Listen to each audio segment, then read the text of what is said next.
Hello Go. and welcome back to the Sideline Yarns podcast hosted by Henry Addison and Ishan. Only Ishan and Henry today, but we have another very special guest, our good friend Alex McNaught. How are we doing? Good, mate. Good. I'm happy to be back on the podcast. Yeah, obviously if you've been living under a rock and you're not sure what's happening right now, Alex is in Sydney for the last game of the NBL Championship Series. It's going to a game five, and that is obviously going to be tonight. So when this comes out and you're listening, it'll be tonight, 9:30 New Zealand time. I'm buzzing for it, Ishan. I know you're buzzing for it, and I'm sure Unreal. you and the boys are going to be up for it. But what were your thoughts, obviously, on the last game? Uh, I think, well, first of all, it was awesome. I mean, it was a real step up from the last couple of games we played before it. We really disappointed ourselves with game two, especially in front of our home crowd. Like, it's not something you really want to do, especially dropping such an important game. We could have gone up 2-0 there. But I think the energy we brought, the energy the crowd brought, the energy the whole country brought was just, it was awesome. Like, that from New Zealand helped us carry through for sure. But it really did show that we can hold home court in New Zealand, and it's a place you don't want to be playing in for another team. What was like obviously with the 9,742 people, whatever the record was, like it was Unreal. amazing. It was the best sporting atmosphere I've ever been to, like in my life. It was crazy. Obviously, that Barry Brown dunk was up there with the best moments I've ever seen. But obviously, as a player, what was the player's perspective on the atmosphere in the game from that perspective, I guess? Oh, it was electric. I mean, I'm the same as you. I've never felt a New Zealand crowd anything like that. Like, obviously, it's hard to rival a 2011 Rugby World Cup final for the home team country. With us winning and everything, but with such a condensed area on a basketball court, like the crowd is so close to you and so active and so alive. It was really spectacular to be a part of, and I mean, I can't thank anyone else besides the whole country, really, everyone watching at home and everyone that showed up to the game. I feel like the Breakers fan as well, especially this season, the culture shift has been unreal. And it's like we just feel like more of a family more than ever this season as well. So even with the small stadium and the small turnout, I'm not small. 9,000 is like a ridiculous Yeah, number, but when you compare it to like, the Rugby World Cup final, like yeah. we do feel quite large. So yeah. Oh, for sure. I think it's been huge for us as a team. I'm sure all the boys from last year's team will be able to feel it the most. Obviously, going from absolutely no fans whatsoever to rebuilding rebuilding our franchise for our country, because we kind of forgot about the Breakers for a couple of years. So um, I think it's been incredible that that we've started to grow, and I like the use of family. Like, I feel like what Modi's done, what our head office staff have done in terms of bringing in Kiwis, in terms of bringing in the right people, it really has sort of made a family. So it's been really good. For Yeah. sure. With game game four obviously being a do or die game, what was the approach and how important was it that you guys turned up not only on the court but obviously had the fans behind you? Well, I think our approach obviously was the same as every other game's been, in terms of we have our game plan. We've just got to try and really stick to it and hammer through with it. I mean, we're going to be a physical team. They're a physical team. Like, it was, we knew that was going to be the battle. We knew coming into this game that we'd had two pretty bad games in terms of deviating from our plan, not taking the right shots, those sort of things. So I think for us, making sure that we had full commitment to what Modi's plan was, having full commitment to each other, knowing that we could trust each other in those areas, that was a huge part. And we knew we weren't going to have three bad games in a row. That wasn't going to happen. We knew we're good enough not to do that. And I mean, we came out and really showed what we can do, quite like game one. Following up on like the back-to-back losses in game two and three, what is the biggest difference you saw from the boys in game four that you didn't see in games two and three? Um, I think for us, it was probably just the energy. Like, we looked really out of energy in a couple of well, game one, game in the first half of both games were actually pretty good, but then I don't know, small momentum shifts really do throw the whole game. Yeah. the small momentum shift I can remember from game three is, well, game two is the back-to-back steals from Simon, which led to, a 6-0 run real quick, which, took out the win from Will. It really did change the tide of the game there. And then game three, I mean, it was a 2-point game with 2 minutes to go left in the third quarter. There was nothing to it. It was just a real hard punch from them at the start of the fourth, which, we folded to, and that was the end of the game. Like it was something that we just lost the energy. It looked like we weren't there to fight anymore. So our willingness to fight and our willingness to show the energy that we needed was a huge difference that we saw in game four. Obviously with the likes of Barry Brown, Jarrell Brantley, Will McDowell White, obviously the players who stepped up big time in game four.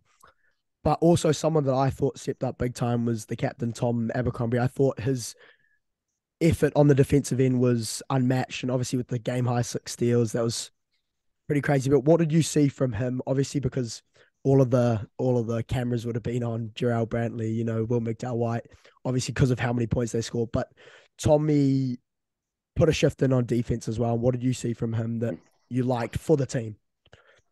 Well, I mean, Tommy's been huge for us all season. Defensively, he's still just as good as he's always been. Like he's guarding their number one player most of the time he's on the court. He's guarding 1 through 4, occasionally the 5 if he has to on a switch. He's really just doing in all the work. He's had a pretty tough offensive side for this finals, but he's more than made up for it in the plus minus area and in just the effort area for us on the defensive end. And I'm sure going into game five, like I know Tommy very well now, and there's no way he's gonna keep this shooting slumped up. He's gonna hit a couple, and it's gonna be offensive and defensive masterclass from him. I know that this means a lot to him. It's been a while since he's been here. He's been with the team for a long time. It's if there's a time for him to show up, I'm sure it's going to be game five. So I'm sure he's going to bring both offense and defense going into this one. 100%. We both agree. Obviously, game five away from home. How much would it mean to win the series in their own backyard? And how much will the home crowd be missing tomorrow's game? Well, home crowd, of course, is going to be missed. I mean, we're Yeah. going into a very hostile environment with, supposedly it's going to reach another 18,000 sellout, which I mean is double what we had, but I still don't think it's going to be the same effect. I think the Spark crowd was more electric than anything will ever be because of how close it is, because of just how, as you mentioned, it was like everyone there was a part of our family. We are all a full team, the crowd included. But going into this, I mean, it's Sydney. Sydney are they're the number one team for a reason. They know how to protect their home court. They're a great team, and their fans are obviously going to be crazy. I mean, Sydney's a very popular area, and everyone in Sydney loves themselves. So I'm sure they'll bring out some serious support, and we're going to be ready for that. So bring it on. Really, there's nothing else to prep for other than the fact it's going to be quite loud in there, and we just got to play our game through that. I've got a question about this week's training. Did you what was the intensity at training and stuff? Did you obviously there would have been a set plan of how you would have attacked this week, obviously with the travel. Is the travel a big part of the way you guys set up for the game? Yeah, for sure. I mean, we don't have trainings on travel day. We get our stretching done. We get our bodies right for those sort of days, post flight, pre flight, all those sort of things. But I think I was mentioning the week before, which was when most of our training was after between game two and game three. We had a great week's worth of training leading up to that. It didn't show in game three, but um, I think it showed in game four. The boys came back. They knew that, we'd done the work for this, and they got it done in game four, but pretty quick turnaround. We flew over the day after the game. So, I mean, it's been a real hectic sort of 48 hours for us. So the travel's definitely important, but, Sydney's been through the same thing. They flew back on the same day. That all that they've had extra is an extra night's sleep in their own bed instead of a hotel one. Yeah. Um, a funny thing that obviously is spreading majorly in the news is the Chase Buford the scenario that happened in the press conference after the game. If I can ask what your thoughts on it and whether you think it's gamesmanship or whatever, do you reckon he's trying to get something out of the referees before game 5? Obviously, because of the Matt Walsh tweets and stuff before your CEO, the tweets before the game and the game before in game 4 at Spark Arena. What do you reckon it is? Do you reckon it's gamesmanship? Oh, I mean, I'm sure it is. I mean, Chase is he's been around coaching for a long time. He knows what he's doing in terms of media. Obviously he got slapped with the fine, but I mean, his idea, what he's done probably is gamesmanship. I think Modi's response was perfect.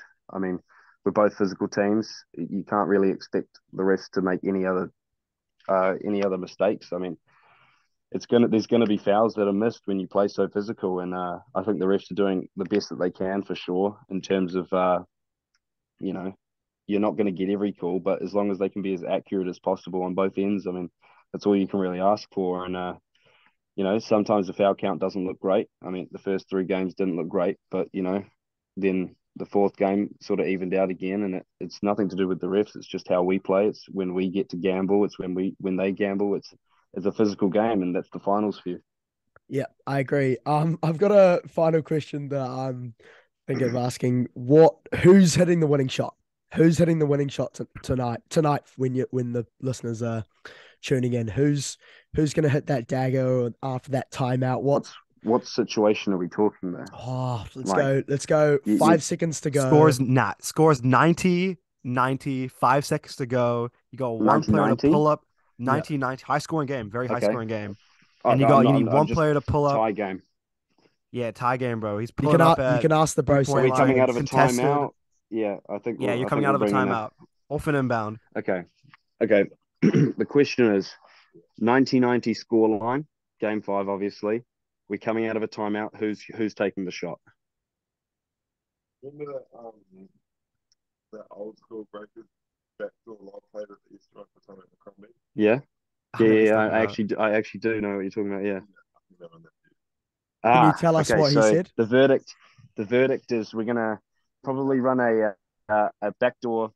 So Tom Abercrombie back in the day used to run this backdoor inbound play where, I won't get into the details completely because you don't want Sydney watching or anything, but it ends in a lob from the sideline to Tom Abercrombie. Our thoughts are, from the sideline up for a lob. It's 5 seconds or whatever, but we're taking the dunk no matter what.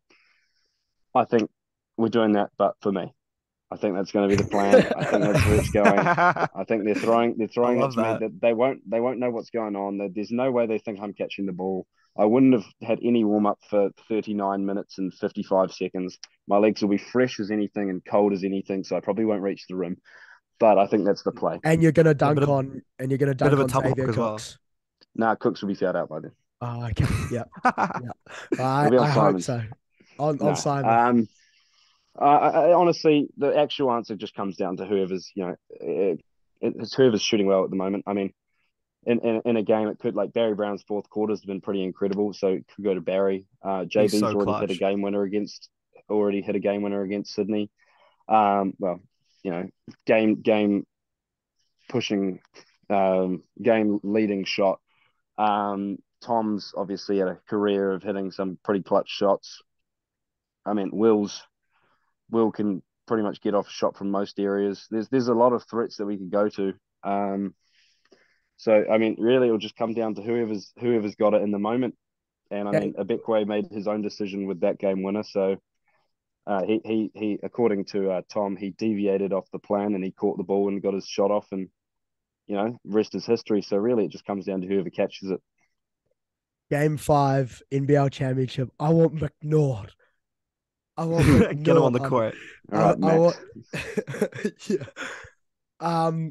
Okay, well, that's going to do us on this episode of the Sideline podcast. Thanks for joining us, Alex. Obviously, anytime, mate. In a very important couple of days for the Breakers franchise and the Kiwis. Obviously, we're looking forward to the game. We'll be backing you. Everyone in New Zealand is backing you, and good luck. Appreciate it, mate. Good luck, brother. And until next time, we'll see you on the sideline.